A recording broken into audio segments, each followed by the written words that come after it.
యేసు దేవాలయంలోనికి ప్రవేశించి క్రయ విక్రయతలను చేయవారందరినీ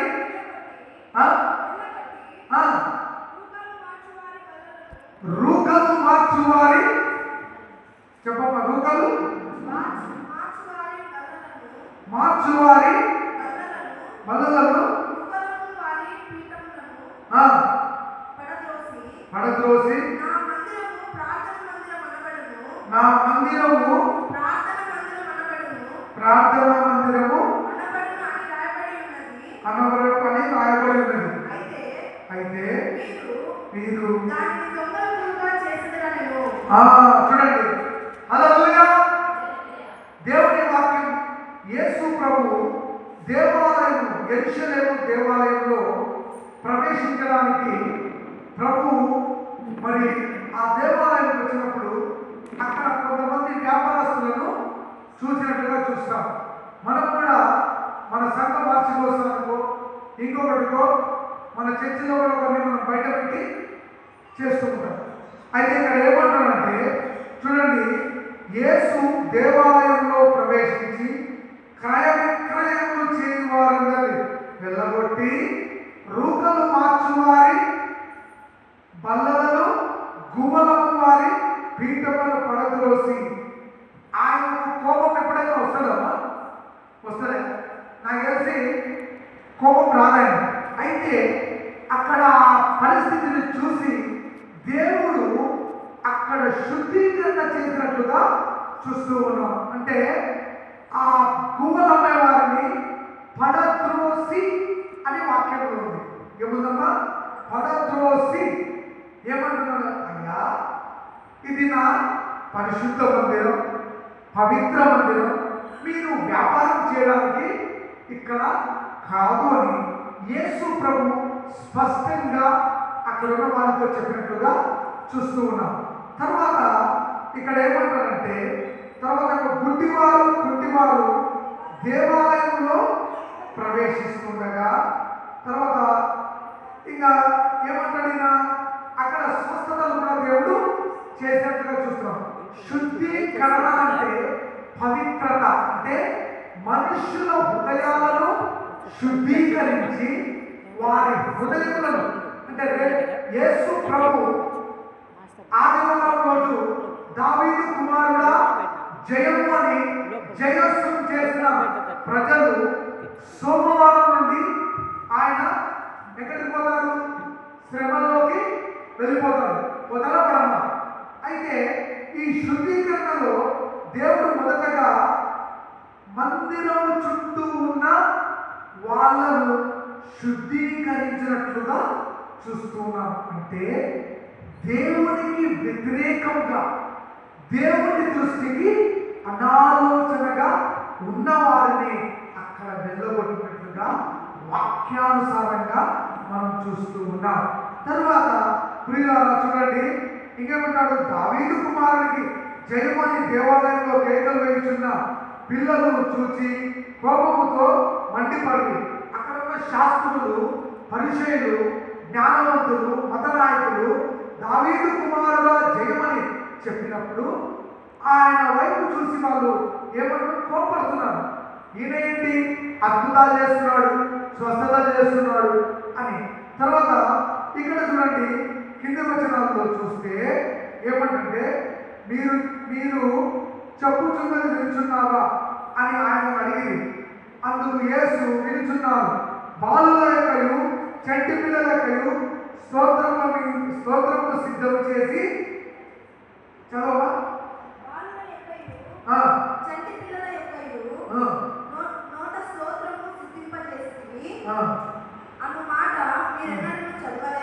చదవలేదా అని వారితో చెప్పి వీరిని విడిచి పట్టణం నుండి బయలుదేరి బెతానియాకు వెళ్ళి అక్కడ బస చేసింది. అంటే దేవుడు ఏం చెప్పినాడు? అయ్యా, బాలులకయు చెంటి పిల్లలకయు స్తుతుల గురించి మీకు చెప్పలేదా అని దేవుడు వాళ్ళతో ఎక్కువ వాదించాడా? అంటే ఆలయ శుద్ధీకరణ అంటే శరీర సంబంధమైన శుద్ధీకరణ కాదు. కీర్తనకారుడు ఏమంటారంటే, దేవా నా యందు శుద్ధ హృదయము కలుగజేయము. నా అంతరంగములో అంటే నా మనస్సు, నా తలంపులు, నా ఆలోచనలు కూడా పవిత్రపరచు. యేసు క్రీస్తు చాలా పరిశుద్ధంగా, పవిత్రంగా సిలువ కార్యాన్ని 40 రోజులు ప్రార్థన చేస్తున్నాం కదా, అది యేసయ్యకు మాత్రమే సాధ్యం. ఆయన 40 రాత్రులు 40 పగళ్ళు ఉపవాసం ఉన్నాడు. మరి నువ్వు నేను పొద్దున 6 గంటల నుండి 3 ఎప్పుడైతుందా 3 అట్లా ఉండకూడదు. నా దేవుడు ఏమంటున్నాడంటే చూడండి, ఆయన ఇక్కడ పోతాడమ్మా బెతనియాకు వెళ్ళినట్టుగా చూస్తున్నాం.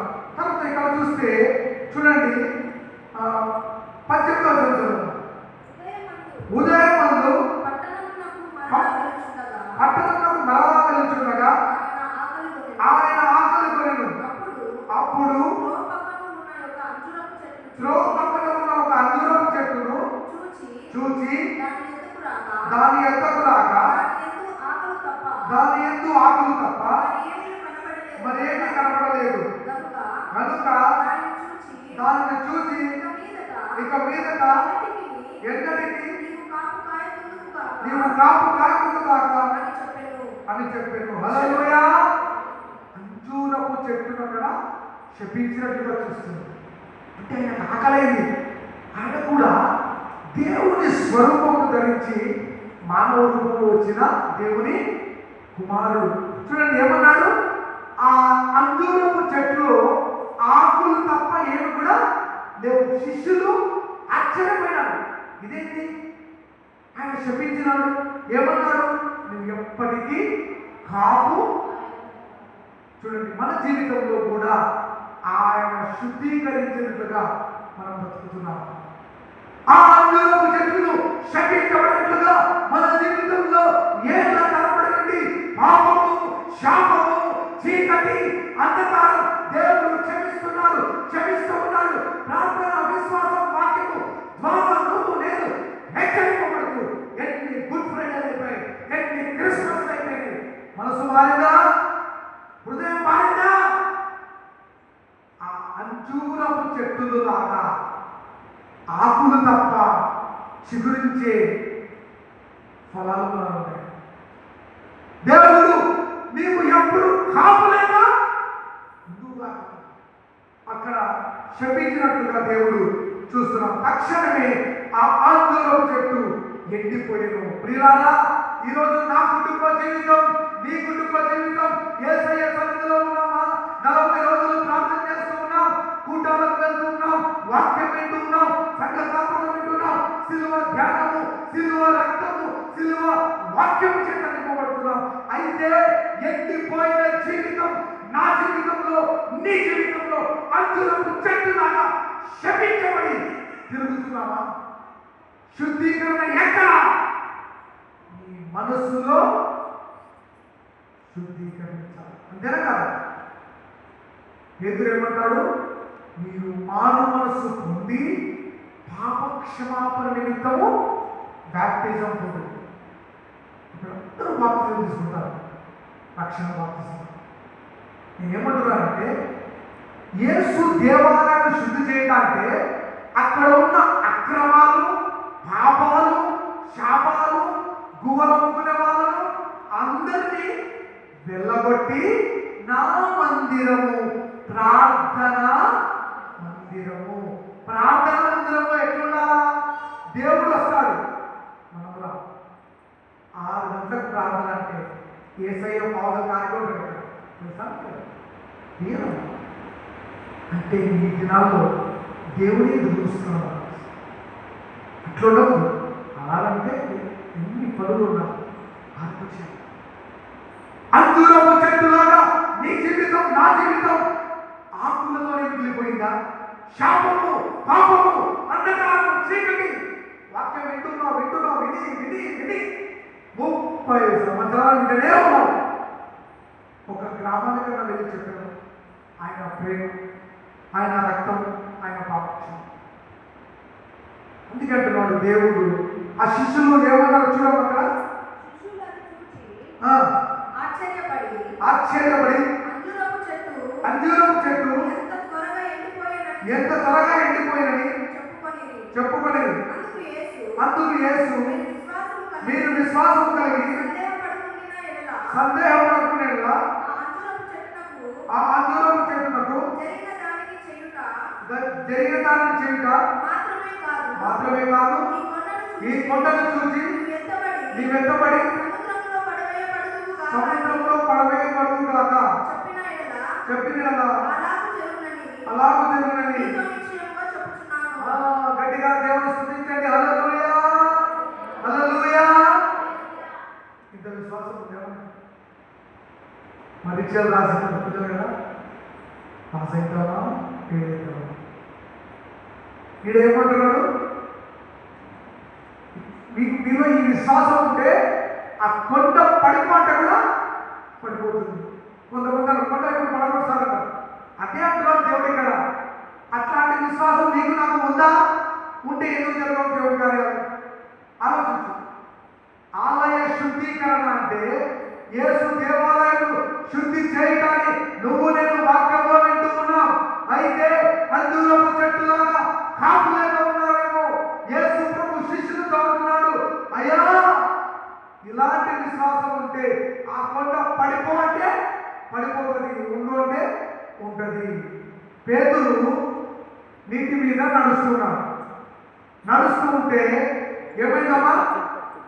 పేతురు యేసు ప్రభువును చూసినంతసేపు నడిచాడు. పక్కకు చూస్తే మరి మన జీవితంలో కూడా అంజూరపు చెట్టు లాగా ఉంటాం. ఆలయ శుద్ధీకరణలో ప్రార్థన అనే పవిత్రత మన జీవితాల్లో ఉండాలి. వాక్యం అనే ఖడ్గము మన బ్రతుకులో ఉండాలి. పరిశుద్ధత అనే ఆయుధము మన జీవితంలో ఉండాలి. దేవుని సన్నిధి, దేవుని వాక్యము, దేవుని జ్ఞానము, దేవుని సువార్త. ఈ దినాల్లో నువ్వు నేను చేయాల్సిన పని ఏమంటే దేవుని సువార్తను ప్రకటించాలి. ఇప్పుడు ఇవన్నీ అయిపోయి ఈస్టర్ రోజు బిర్యానీ తినడానికి కాదు కదా. ఏమన్నాడు? మీరు సర్వలోకంలోకి వెళ్ళి సర్వ సృష్టికి సువార్తను. అయ్యా మన జీవితం ఎలా ఉంది? మన బ్రతుకు ఎలా ఉంది? నేను 40 గ్రామాలు తిరుగుతుంటే నాకే కొన్నిసార్లు అనిపిస్తుంది, తిరిగేది నేనా నాలో ఉన్న దేవుడా? నాకు కొన్నిసార్లు అనిపిస్తుంది నాలో ఉన్న దేవుడే నన్ను నడిపిస్తుంది. నేను మానవుని, నా చేత కాదు, కానీ ఆయన ఒక ప్రణాళిక పెట్టుకున్నాడు. ఆ ప్రణాళికలో మన జీవితంలో కూడా యేసు దేవాలయం శుద్ధి చేయాలంటే అక్రమంగా నడుస్తున్న వాళ్ళను వెళ్ళగొట్టాడు. అంజూరపు చెట్టును శపించినట్టుగా చూస్తున్నాం. తర్వాత లాస్ట్ వచనం ఏమన్నామో చదువు. మరియు మీరు ప్రార్థన చేయనప్పుడు వేటిని అడుగుతురో అవి దొరుకునట్లు నమ్మిన మీరు వాటన్నిటిని పొందుదురని వారితో చెప్పండి. హల్లెలూయా చెప్పండి అమ్మా, హల్లెలూయా. కాబట్టి మన ప్రార్థన ఎట్లా ఉండాలంటే మత్తయి సువార్తలో ఎక్కువ మాట్లాడుతారు. ఏమంటారు? మీరు ప్రార్థన చేయనప్పుడు వేషధారణలే ఉంటారు. ఉపవాస ప్రార్థనలకు చాలా మర్మాలు ఉన్నాయి. ఈరోజు సబ్జెక్ట్ అది కాదు కాబట్టి నేను పోను. ఉపవాస ప్రార్థనలో చాలా శక్తి. అయితే ఉపవాసం ఉన్నట్లు నీ స్నేహితులు కానీ దేవుడికి నీకే తెలియాలి. కొంతమంది పడిపోతుంటారు, నీరసం ఉంటారు. నీకు దేవుడికి మధ్య ఒక మంచి సంబంధాన్ని ఉపవాస ప్రార్థన చేస్తాం. ఆలోచిద్దాం. అయ్యా అంజూరపు చెట్టులాగా మేము బ్రతుకుతున్నాం. ఆయనకు ఆకలి వేసినప్పుడు ఆ చెట్టును చూసినప్పుడు అక్కడ ఏమున్నాయి? ఆకులు తప్ప. ఈ ఆకులు దేవుడు ఏమన్నాడు? అయితే ఆ శాపాన్ని దేవుడు కలువరి సిలువలో తన రక్తము ద్వారా మానవునికి విమోచన, విడుదల. ఇంకా కొన్ని రోజులకి శుక్రవారం ఏం చెప్తాం? 7 మాటలు ధ్యానిస్తావు, శనివారం వచ్చి మళ్ళీ ప్రార్థన చేస్తావు, ఆదివారం వచ్చి ఎక్కువ జాబు ప్రార్థన చేస్తావు. యథార్థంగా నీ బ్రతుకు ఇది, నా బ్రతుకున్నాడు. మరణం వరకు నమ్మకంగా ప్రభువు హల్లెలూయా. ఎన్నో బాధలు వస్తాయి. దేవుడి పని చేయాలంటే అంత ఈజీ కాదమ్మా. ఎన్నో నిందలు వస్తాయి, అవమానాలు వస్తాయి. సొంత వాళ్ళు, చుట్టుపక్కల వాళ్ళు, భక్తుల వీళ్ళు బైబిల్ పట్టుకుని పోతున్నారా అని అంటూ ఉంటారు. అయితే యేసయ్య ప్రేమ కలువరి ప్రేమ, ఆయన ప్రేమ. నిన్ను నన్ను ప్రేమించే దేవుడుగా ఉంటున్నాడు. నీ కుటుంబాన్ని దీవించాడు, ఉద్యోగాలు ఇచ్చాడు, ఇల్లు ఇచ్చాడు, సంఘాన్ని ఇచ్చాడు, ఆహారం ఇచ్చాడు, పొలం ఇచ్చాడు. ప్రభువుకు ప్రేమించాడు. అదే దేవుడు చెప్తున్నాడు. ఆయన జీవితం స్టార్టింగ్ నుంచి చూస్తే ఆయనకి ఎవరు ఏమీ లే. ఏమి ఇచ్చినామంటే మనమే ఆయన సిలువ చేశాం. మన పాపముల కోసం, మన అపరాధముల కోసం ఆయన శాపగ్రస్తుడు ఆయన అని వాక్యంలో ఆ శాపము మన కుటుంబాల నుంచి పోవడానికి క్రీస్తు రక్తంలో కడగబడినట్టుగా చూసాం. చూడండి, ఆలయ శుద్ధీకరణ అంటే మన అంతరంగ పురుషుని మనము శుద్ధీకరించుకోవాలా. తలవచ్చుకుందాం. దేవుడు 2 నిమిషాలు. ఆ ముల్ల మకుటం నీకై భరించెనే, నీ పాప శిక్షను తానే సహించెనే. ఆ ముల్ల మకుటం నీకై భరించెనే, నీ పాప శిక్షను తానే భరించెనే. యేసయ్య ప్రేమ నీకు చులకనాయనా, యేసయ్య సిలువ సువార్త లోకువార్తెనా.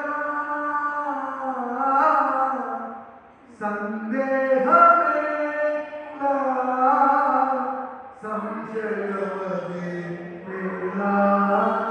ప్రభు యేసుగా యములు పరికించెను. గాయాలలో నీ వేలు తాకించెను. యేసయ్య సహనము తోడా చెలగాటమా, ఆ ప్రేమము తినిన్ను మరువడెన్నడు. యేసయ్య ప్రేమ మూర్తి తనవాడెనా, కడుగోర హింస నుండే నీకోసమే. సందేహమేలా, సంశయమేలా, ప్రభు యేసుగా యములు పరికించెను. గాయాలలో నీ వేలు తాకించెను. ప్రార్థన చేస్తున్నాం. ప్రేమగల తండ్రి, ఇంతసేపు మీ వాక్యాన్ని వినడానికి, బోధించడానికి మీరు అవకాశం ఇచ్చారు. ఆయన ఈ యొక్క సంఘాన్ని దీవించండి, కాపులను దీవించండి, పాస్టర్లను తండ్రి పురుషులను దీవించండి, సంఘ పెద్దలంతా సంఘంలో దీవించండి. అంజూరపు చెట్టులాగా మా బ్రతుకుకుండా ఫలించు చెట్టులాగా వచ్చుకోండి, కృప చూపించుకోండి. అంతరంగంలో శుద్ధీకరణ దయచేయండి. యేసు నామంలో అడుగుతున్నాము తండ్రి.